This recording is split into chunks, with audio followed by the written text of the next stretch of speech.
గత కొన్నేళ్లతో పోల్చుకుంటే రాష్ట్రంలో సాగు విస్తీర్ణం కూడా బాగా పెరిగింది. సో దిగుబడి కూడా అదే స్థాయిలో పెంచుతూ వస్తున్నారు రైతులు. అధిక దిగుబడి తర్వాత వివిధ రకాల పురుగుల నివారణ కోసము చాలామంది రైతులు కూడా అవసరానికి మించి రసాయనిక ఎరువులు వాడుతున్నారు. దీనివల్ల రైతుల ఆరోగ్యమే కాదు భూసారం కూడా పూర్తిగా కోల్పోతున్నది. సో దీన్ని అరికట్టేందుకు కొంతమంది ప్రత్యేకంగా ఈ ఆర్గానిక్ సాగు అనేది ప్రోత్సహిస్తున్నారు. సో ప్రస్తుతం మనం ఈ వేపపిండి తర్వాత వేప నూనె తయారు చేసే దాని దగ్గర ఉన్నాము. ఒక మహిళా రైతు ఉన్నారు, ఆమెను అడిగి తెలుసుకునే ప్రయత్నం చేద్దాం. చాలామంది కూడా ఈ రసాయనిక ఎరువులకి ఎక్కువ ప్రాధాన్యత ఇస్తుంటారు, కానీ మీరు ఎందుకు ఈ ఆర్గానిక్ వైపు రావాలి, తర్వాత ఈ ఆర్గానిక్ సంబంధించిన వేపపిండి తర్వాత వేప నూనెనే తయారు చేయాలని ఎందుకు అనిపించింది మీకు? చాలామంది ఇప్పుడు ఆర్గానిక్ వైపు మొగ్గు చూపుతున్నారు. అంతకుముందు ఏంటంటే ఆర్గానిక్ అంటే అంత ఇంట్రెస్ట్ పెట్టేవాళ్ళు కాదు. ఇప్పుడు ఏమైందనంటే ఇప్పుడు ఒక రైతు నేను మందు వేయకుండా ఈ పంట పండించాను అని గర్వంగా చెప్పుకునే రోజు వచ్చింది. ఇప్పుడు సేంద్రియ వ్యవసాయానికి కావాల్సింది ఏంటి అంటే మెయిన్ వర్మి కంపోస్ట్. ఎందుకు అనంటే ఈ వర్మి కంపోస్ట్ నేలలో వాడడం వలన ఏ మొక్కలకైనా వర్మి కంపోస్ట్ వాడచ్చు. వర్మి కంపోస్ట్ వాడడం వలన భూమాత ఏమవుతుందంటే నేల అనేది గుల్లబారిపోతుంది. అయితే మన దగ్గర వచ్చిన వర్మి కంపోస్ట్ ఎలా ఉంటుందంటే మేము పేడతో మాత్రమే వర్మి కంపోస్ట్ తయారు చేస్తాం. అయితే మేము ఫస్ట్ గ్యాదర్ చేసుకుంటాం పేడని వివిధ డైరీల నుంచి మాకు రెగ్యులర్గా ఇచ్చేవాళ్ళు ఉంటారు. ఓపెన్ ప్లేస్లో 1 వీక్ అలా డ్రై చేసేస్తాం దాన్ని. అందులో హీట్ ఉంటుంది అనమాట. దాని తర్వాత మాకు షెడ్స్ ఉన్నాయి, వాటిలో బెడ్స్ వేస్తాం. వేసిన తర్వాత దాంట్లో మేము ఎర్తువాంసును ప్రవేశపెడతాం. ఆ ఎర్తువాంసు తిని విసర్జించేటువంటి పదార్థమే వర్మి కంపోస్టు. దాంట్లో నత్రజని, భాస్వరం, పొటాషియం అన్నీ మనకు మొక్కకు కావాల్సినవి అన్నీ కూడా ఈ వర్మి కంపోస్ట్ వల్ల అందుతాయి అన్నమాట. ఇప్పుడు ఆర్గానిక్ సాగు అంటే కొంచెం ఎక్కువ ఖర్చుతో కూడుకున్నది ఒకటైతే దిగుబడి కూడా ఆ స్థాయిలో రాదు అని చెప్పేసి కొంతమంది రైతుల నుంచి అనుకుంటున్నారు, కొంతమంది రైతులు అంటూ ఉన్నారు. ఇది ఎంతవరకు నిజం అనుకోవచ్చు? దీన్ని ఒకవేళ నిజంగానే ఆర్గానిక్ సాగు చేస్తే రైతులకు మంచి దిగుబడి రావాలి, మంచి ఆదాయం రావాలంటే ఎట్లా వాళ్ళు చేస్తే బాగుంటుంది? ప్రాబ్లం ఏంటంటే ఇప్పుడు ఈ ఆర్గానిక్ సంబంధించినటువంటి సపోజ్ ఇప్పుడు మనకి ఆర్గానిక్ మెయిన్ ఇంపార్టెంట్ ఇది వర్మి కంపోస్ట్, వేపపిండి, ఇవన్నీ ఏమవుతుందంటే విలేజెస్లో గ్రామాలలో ఇవి అందుబాటులో లేవు. మనకు సిటీలోనే ఎందుకు మీరు గమనించండి, మనకు హైదరాబాద్లోనే సిటీలోనే ఎక్కువ వర్మి కంపోస్ట్ తయారవుతుంది. ఎందుకంటే మనకు హైదరాబాద్లో పాపులేషన్ ఎక్కువ, డైరీస్ ఎక్కువ ఉన్నాయన్నమాట చుట్టుపక్కల. ఇప్పుడు మీకు ఈ యూనిట్స్ చూసినట్టయితే అన్ని సిటీ సరౌండింగ్స్లోనే ఉంటాయి. ఎందుకంటే ఇక్కడ డైరీస్ ఎక్కువ ఉంటాయి. అక్కడి నుంచి పేడని మనం గ్యాదర్ చేసుకుంటాం. ఊర్లలో ఏంటంటే వాళ్ళు తయారు చేసుకోవడానికి పశు సంపద ఆల్మోస్ట్ అంతరించిపోయినట్టే, 80% లేదు. ఒకప్పుడు ఏంటంటే ఇంటింటికి ఆవులు, గేదెలు, మేకలు అన్నీ ఉన్నాయి కాబట్టి మనకి సరిపోయేది. వాళ్ళకు అందుబాటులో ఉన్న ఎరువుతోని కంపోస్ట్ తయారు చేసుకుంటే ఖర్చు తక్కువ వస్తుంది.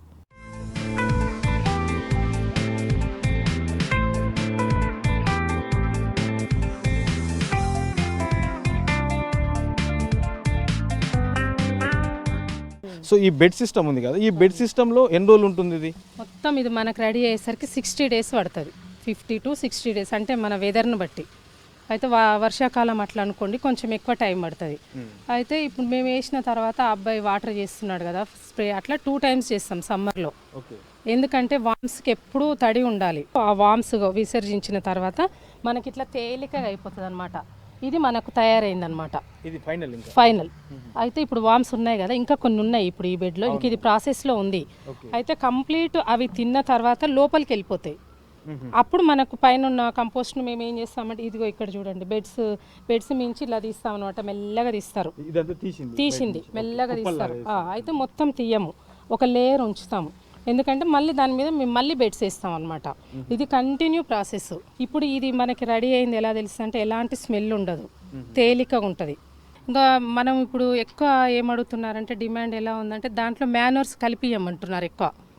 అంటే జీవామృతం, మొలాసిస్, టైకోథర్మేట్, సూడోమోన్, అజిటోబ్యాక్టర్ ఇవన్నీ కల్పిస్తాం. వేపపిండి ఇవన్నీ మేము ఆర్డర్ మీద ఆల్ మిక్సింగ్ అది ఒక్కటి వేస్తే, అంటే శాస్త్రవేత్తలు మాకు సైంటిస్టులు మేము అప్రోచ్ అయ్యి మాట్లాడతాం కదా ఏదైనా విషయం ఉన్నప్పుడు. మళ్ళీ నన్ను అడిగినప్పుడు నేను చెప్పడం ఏంటంటే ఎక్స్పీరియన్స్తో చెప్తున్నాను, ఎక్కువ అదే ఆర్డర్ చేస్తున్నారు.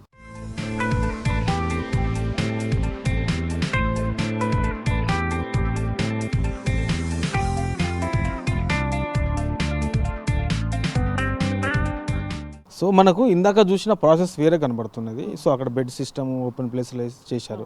సో ఇక్కడ చూస్తే మరి ఈ డిఫరెంట్ ప్రాసెస్ కనబడుతుంది. అంటే ఇందాక చెప్పినట్లు జీవామృతం వేసి చేసే దాన్ని అంటారా, ఇది ఏంటిది? అవునండి, ఇప్పుడు తయారైన కంపోస్ట్ ఉంది కదా, మనకు టీ పొడి లాగా ఉంటుంది అనమాట. ఇట్లా బ్లాక్ కలర్లో మనకి ఎలా ఉంది చూడండి. ఈ దీంట్లో మేము ఇప్పుడు రైతులు ఎక్కువ మొగ్గు ఏం అడుగుతున్నారంటే, ఇప్పుడు ఈ కంపోస్ట్లో దీంట్లో జీవామృతం, టైకోథర్మైడ్, సూడోమోన్, అజిటోబ్యాక్టర్, ఈ వేపపిండి, మొలాసిస్ ఇవన్నీ కలుపుతాం. ఎందుకంటే దానివల్ల వేపపిండి అనేది ఏంది, మొక్కకు తెగులు రాకుండా కాపాడుతుంది అనమాట. అంటే ఏమన్నా పురుగులు అలా ఏమన్నా ఉన్నా కూడా అక్కడ ఆ స్మెల్కే ప్రివెంట్ అయిపోతుంది అక్కడికి.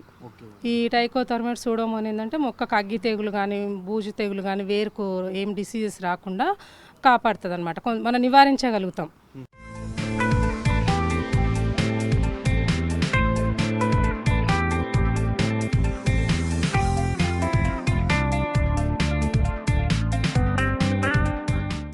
ఇప్పుడు వర్మి కంపోస్ట్ అంటే అక్కడ తయారు చేస్తున్నారు. ఇప్పుడు ఇది వేప పిండి తయారు చేసేదా?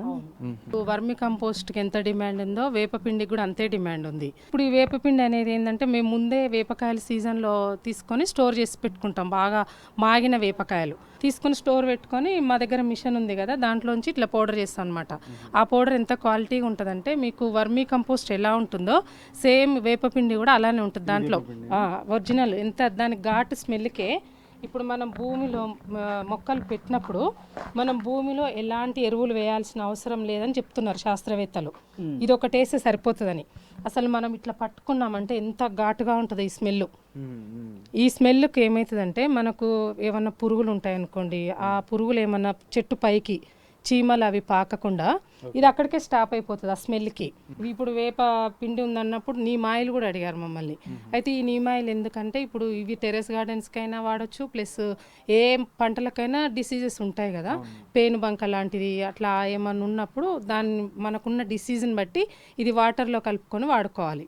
అయితే అంటే డైరెక్ట్ యూజ్ కాదు ఇది. వాటర్లో 1 లీటర్కి 5 ml మామూలు క్వాంటిటీ.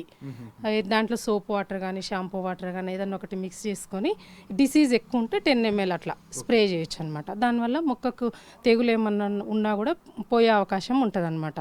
నీమ్ ఆయిల్తో పాటు కోకోపిట్ కూడా సప్లై చేస్తున్నాం. ఎట్లా ఎన్ని రోజుల వరకు, అంటే పలాన్ని ఇంత టైం లిమిట్ ఏమైనా ఉంటుందా వేపకాయకి? అట్లా ఏం లేదండి, ఎన్ని రోజులైనా స్టోర్ ఉంటుంది.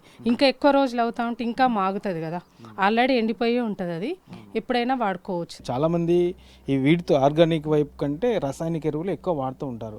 సో ఒకవేళ నిజంగానే ఆర్గానిక్ వైపు వచ్చే రైతులు ఇప్పుడు రసాయనిక ఎరువులకు 1 ఎకరాకు పంట వేస్తే ఎంత ఖర్చు అవుతుంది? ఒకవేళ నిజంగానే ఆర్గానిక్ వైపు వస్తే ఇప్పుడు మీరు ఇచ్చే ఈ పిండి కానివ్వండి, ఈ వేప నూనె కానివ్వండి, సో దీనికి ఎంత ఖర్చు అవుతుంది? ఒక్కొక్క పంటకు ఒక్కో ఖర్చు ఒక్కోలాగుంటుంది పెట్టుబడి. అందుకని మేమేం చెప్తున్నామంటే, రైతులే ప్రాక్టికల్గా కొంత సేంద్రియ వ్యవసాయం చేయమని చెప్తున్నా నేను ఓన్గా. కొంత రసాయన వ్యవసాయం చేయండి. దీనికి ఎంత పెట్టుబడి వస్తుందో, దానికి ఎంత వస్తుందో మీరే ప్రాక్టికల్గా తెలుసుకోండి. ఒక్క క్రాప్ పండించి చూడండి మీరు. అప్పుడు రైతులు అలా పండించి చూసినట్టయితే వాళ్ళకే అర్థమవుతుంది. ఇప్పుడు మనం చెప్పిన దానికంటే కూడా పర్సనల్గా వాళ్ళు ఎక్స్పీరియన్స్ చేసుకుంటే బాగుంటుందని నా ఉద్దేశం. ఇంకోటి, కెమికల్స్ను కూడా ఎలా తగ్గించాలంటే, ఫస్ట్ టైం వేసినప్పుడు 75% ఈ ఆర్గానిక్ వేయాలి, 25% మందులు వేసుకోవచ్చు, వాళ్ళ ఇష్టం అది. అంటే తర్వాత ఏమైంది, మెల్లమెల్లగా కెమికల్స్ తగ్గిస్తూ ఈ మనం ఆర్గానిక్ను పెంచుకుంటూ వెళ్ళాలి. అప్పుడు మొక్క అనేది ఆర్గానిక్కు రెడీ అయిపోతుంది అనమాట. సేంద్రియంగా దాని ఈల్డింగ్లో తేడా ఉంటుంది, దాని క్వాలిటీలో తేడా ఉంటుంది, దాని ఎదుగుదలలో తేడా ఉంటుంది. ఇవన్నీ డిఫరెన్సెస్ ఉంటాయన్నమాట. అందుకని దీన్ని ఆ రకంగా వాడుకోవచ్చు. గత 2-3 సంవత్సరాల నుంచి కూడా ఎస్పెషల్లీ ఈ ఆర్గానిక్ సాగు వైపు చాలామంది రైతులు కూడా వస్తున్నారు. సో ఇట్లాంటి రైతులను ప్రభుత్వం కూడా ప్రోత్సహించాల్సిన అవసరం ఎంతైనా ఉంది. కెమెరా పర్సన్ నగేష్తో యాదగిరి, V6 న్యూస్, హైదరాబాద్.